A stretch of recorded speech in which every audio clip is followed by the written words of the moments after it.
Welcome back, everybody. This is Eric here with ARII Veteran 8888. Today I've got a special video and a special guest here. This is Judd Foster.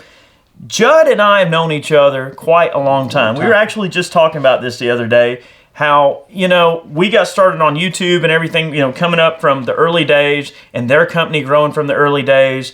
And like, we were showing off FosTech stuff before it was cool, like back in the day. No doubt. You guys were like, hey, you want to check this out? And we were like, well, I don't know. So we have always, really seen the development of y'all's products. Anytime something new comes out, Judd's always quick to go, Eric, I want you to test this. He can break anything. There's no doubt. Yeah, I'll break it. But wanted to make this video for a couple of reasons, but the main reason is we want to show you the Echo trigger that they make and the Echo Sport and explain the differences between the two triggers.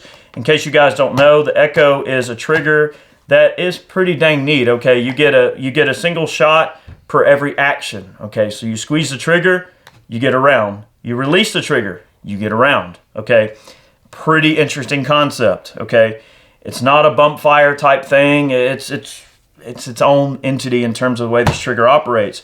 But they do offer a couple of different versions of this trigger, and each of them comes in at a considerably different price point. And initially, just looking at these two triggers, Judd, I noticed that the standard Echo is kind of its own, drop-in unit with its own hammer and a much more complicated unit, I would assume. No, there's no doubt. And the Echo 2 is a great trigger, but constantly people would call us and they would say, we love the trigger, we love how it functions, but man, can you make something that's less expensive? And the reason for the Echo Sport is to come up with something that was less expensive. Little did I know that coming up with this, that it would be a more efficient trigger, which that was something that was a surprise. So it's definitely less complicated. You do get a couple, or one basically different feature that I'll let you go through here in a second for people. Right. But the biggest thing is that, yeah, it's, the Echo 2, it retails at $479, and the Echo Sport, it retails at $299. So, yeah, there is a considerable difference there. Yeah, very different price point. So the Echo Sport, we've done videos on both these triggers. If you want to check them out, we do have, standalone videos on each one. The Sport is really cool. When I was initially exposed to the Echo, I'll be really honest, and I'm saying this, Judd's right here with me. We're friends. I couldn't run it very well. Chad took it out. He was running it like a scalded ape. And for some reason, I just couldn't figure out, why is he able to run this trigger like this? I just couldn't get around it. And I think just because of the way that I shoot off of the trigger reset the way I do, I was trying to shoot fast and I was outrunning the trigger. I would get a lot of hammer follows with it. And, I just had a hard time with it. And I just don't know what it was, but I just couldn't deal with it. And Chad made that video for that reason, because for the life of me, I just could not get the thing to work the way that I thought it should work. But with the Sport, it's definitely a different design, and I noticed that I had to kind of force myself to just, treat it like bang, bang, bang, bang. And you get to thinking about it, in the way that the cadence starts to pick up, then you get it. Like, if you try to shoot fast, it won't work quite the way you think it will. But if you just try to shoot like normal, that's where it's at. So I had to kind of force myself. Like you told me, well, you're trying to shoot fast. Like, why? The trigger helps you with that. Slower is faster when it comes to the Echoes. 100%. So with the Echo Sport, you've got a safe and a fire. So you obviously have, your safety selector here, and it is an ambi. But instead of having a third position, which we discussed this in the original video, you have a paddle here to go between Echo and semi. Okay, so with semi-auto mode, you still get one round per trigger squeeze. Okay, and then you release. Gun reciprocates. You release. It resets, and it's just a standard function. We've already discussed that. But the paddles, it's a cool feature. It's just quick and easy, and not a problem. So check out that video. Make sure you see it. Now, I will say, this unit's nice too. No, there's no doubt. Now, one thing we didn't do, and I want to ask you this while we got the camera rolling, with the Echo Sport, how are these holding up for like your 22 conversions, 9mm conversions? Yeah, so the same across the board is if it works with the Echo 2, it's going to work with the Echo Sport. You really don't lose any functionality whatsoever. You still negate the second round. It's just you do it off the paddle instead of selector. But so the only thing that is really the biggest difference between the two is the fact that the Echo 2 goes from a third position, to where the Echo Sport, it only goes to the regular safe and semi-automatic position, and then it works off the paddle. Other than that, they work and function the same way. Yeah, and I noticed earlier we were running on the Fight Light upper, which was really cool, run the belt fed. So as long as the carrier is an M16 carrier. That is correct. Now, that is the same for both of them. Right, so it has to be an M16 carrier. It has to be an M16 carrier. Yeah, so if you got one of those chopped off carriers, you'll have to pick up, an M16 carrier. The AR as a platform in general, we don't really discuss all the time, Chad and I. I mean, we may talk every now and then about ARs, from a standpoint of modularity, but I think people tend to really forget just how modular these dang guns can be. No doubt. What you can really do with them, and they're so common use.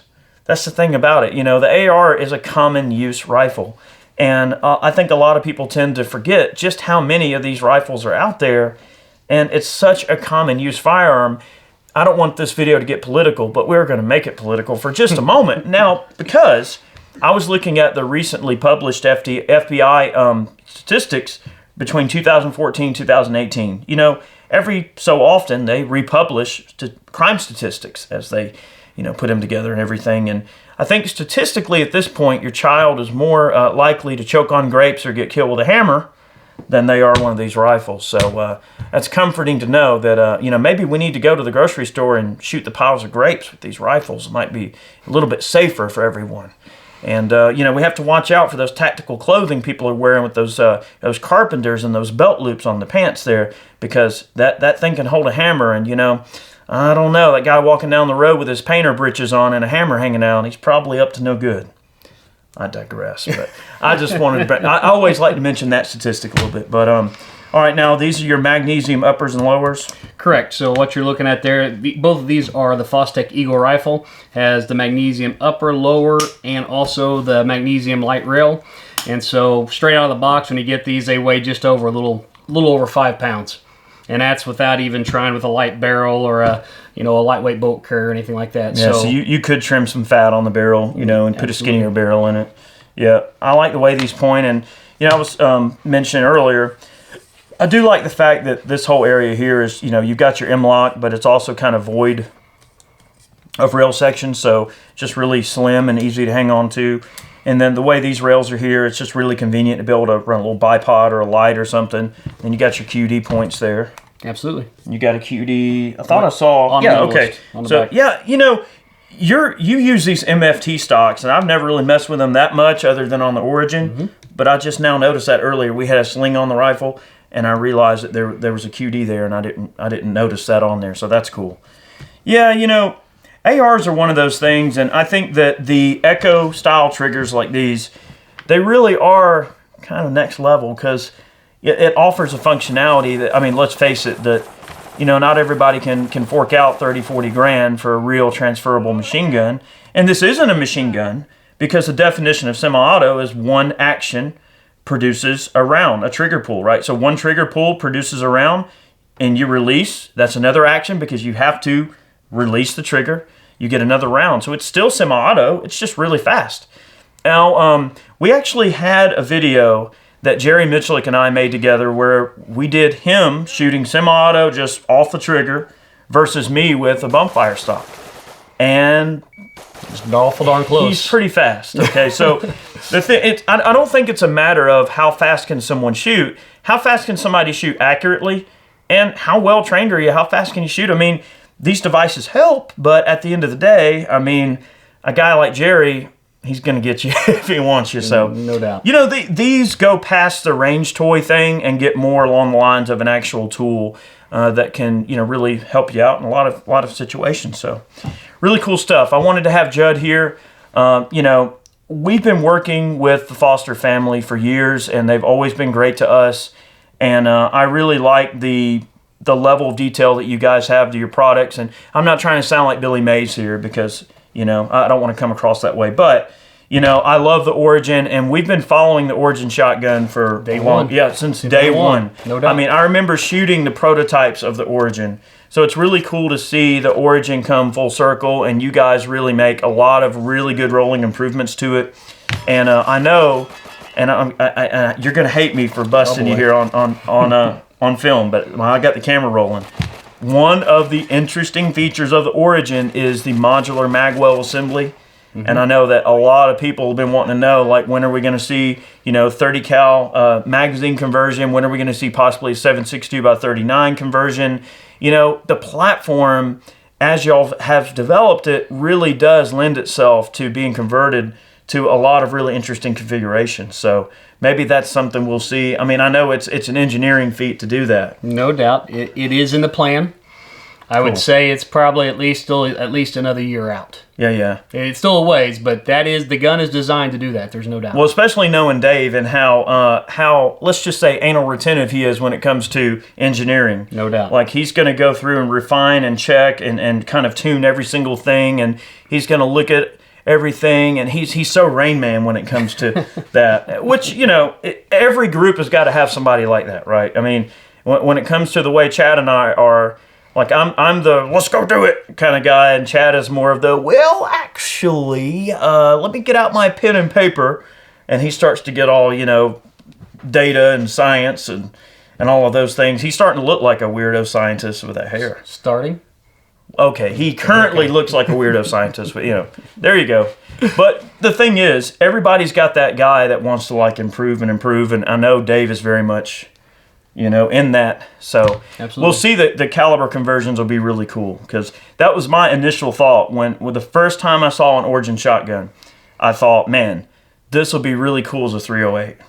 Like a 20-inch, 1 in 10 twist 308, make it that sucker take PMags, make it where you can drop the magwell off, bam, you've got a 30 cal and be able to swap her out. So we'll see how that goes. But guys, definitely just want to say thank you for supporting the channel. And thank you for supporting guys like Judd, because, we've grown together. We've grown as a YouTube channel, and Judd has grown as a company. And it's been a really exciting ride to see it from day one. I mean, I've watched this company grow from day one, and I'm very humbled to see them, be successful. I mean, you guys moved into a bigger facility. You guys bought more machines. You guys are, living the dream. And it's just so cool to see people grow together. And, you won't really see me do videos like this often where I bring in a manufacturer and have them on film with me, but I like to share people's stories, because I think it's important for people to see the people they affect when they do business with somebody. And, we wanted to show you some triggers, but at the end of the day, I think it's important that people, kind of see the human side of the gun industry. And these folks that are doing this are patriots, and they love their country, and they do things with their kids and hang out and have fun and go fishing and hunting just like all the rest of us do. And, we're all just people here. But not to get too philosophical, really cool stuff. I like the trigger, and I got to shoot the Echo Sport today for the first time. And obviously, the Echo 2 is not a bad trigger, but the Sport's awesome. And especially coming in at a lower price point, that's always a good thing.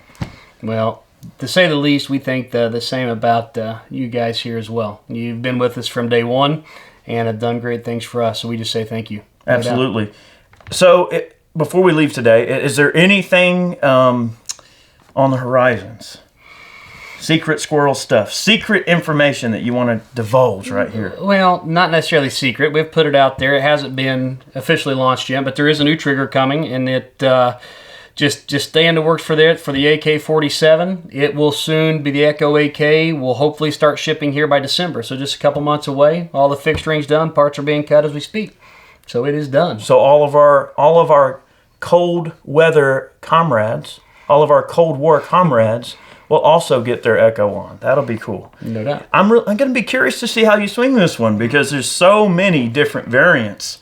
There's different AK bolts. There's different just all the way that, these AKs are built. There's so many different styles. So it's going to be really interesting to see how you guys pull this one off, because of all the different variants of AKs that are out there. It is definitely a challenge. Even if you have the same type of AK, it doesn't matter, because the tolerances, that's why an AK works so well, is because they're not necessarily precision based.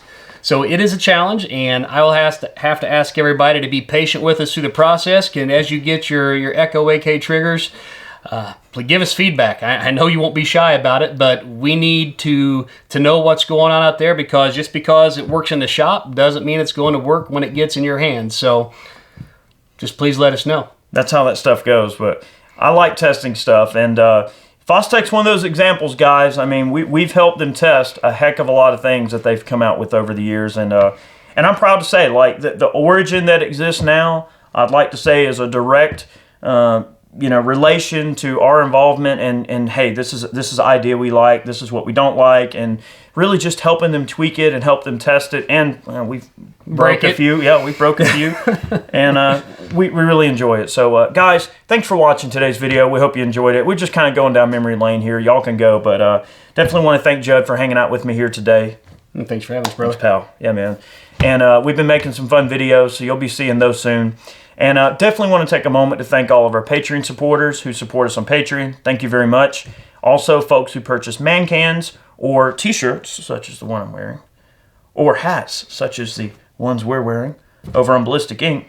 All the funds that we earn off of those sales go right back to supporting the channel. So if you see value in what we do and you love what we do, consider supporting us.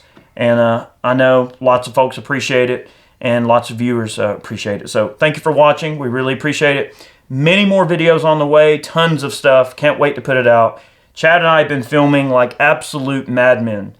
I don't know how Chad's doing it.